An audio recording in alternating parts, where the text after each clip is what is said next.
Desert Conservation Program developed a cartoon character that was actually named through a school naming contest, and the name that was given was Mojave Max. At that same time, a live desert tortoise was being moved into the newly developed desert tortoise habitat at Red Rock Canyon, and that desert tortoise was also given the name of Mojave Max. So together, the live Mojave Max tortoise and the cartoon tortoise sort of became the unofficial spokes mascots for the threatened species.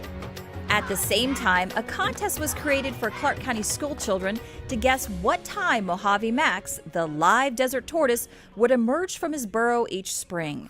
Season after season, the contest grew bigger as more children competed to predict the exact time to the second that Max emerged, and in that process, learn more about this elusive desert reptile. We started to partner with the Clark County School District. We were able to take assemblies into the schools where kids could learn about desert tortoises, tortoise biology, their habitat, their lifestyle, and we could just teach kids about native species and what they could do to help us protect them. In the hopes of making Mojave Max more accessible to the school children of Clark County, the Springs Preserve partnered with the Desert Conservation Program to create a 15-acre tortoise habitat on our property. And last year, we were excited to announce that the live Mojave Max was moving to the preserve. Well, Springs Preserve, being the birthplace of Las Vegas, we're centrally located here in the valley, so it's really a quick drive for many of the schools and just all our guests that live right here in the valley. Really quick spot to come.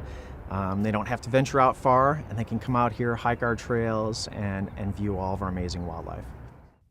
Creating the perfect tortoise habitat for Max and his friends at the preserve brought a lot of challenges and responsibility as well. We had to be sure that these special desert creatures felt at home and were well protected and cared for. So with tortoises in the habitat, so we're going to monitor throughout the season, really throughout the year. And so we'll do tracking just to do general wellness exams. We'll do that with our veterinary staff just to make sure all the animals are healthy. We're also going through the habitat, making sure the vegetation's there. So all the plants that these animals are going to feed off of, we want to make sure all that is readily available for them. We've got ponds out there, so watering stations for them to drink. So we're definitely out there interacting, making sure the animals and the habitat's healthy. Because there's a special connection between this animal and its environment, a connection that's vital to the survival of both. The desert tortoise is what we call an indicator species, and what that means is that the overall health of the desert tortoise is a very good indication of the health of our desert. The fact that the desert tortoise is our state reptile, we think, is a great representation for native species here. And while we're so happy to share our love for these beautiful desert creatures, it's important to remember the Springs Preserve is not a drop-off site for tortoises or any animals due to permit restrictions. So as guests come out to our habitat to learn about these reptiles, it's a special opportunity for conservation education, not only concerning desert tortoises and recovery efforts with that species, but all the Mojave animals and their unique environment. We have visitors that are native Nevadans, we have transplants from other parts of the country, and visitors from just all over the world. So I hope when they come out here to Springs Preserve, they're learning not only just about our local wildlife, but then also the habitat as well.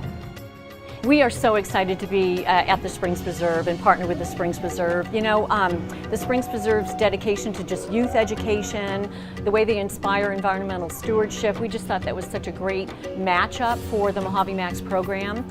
The actual physical location of the Springs Preserve, I think, makes Mojave Max more accessible to a lot more people. So we're just super excited to be here.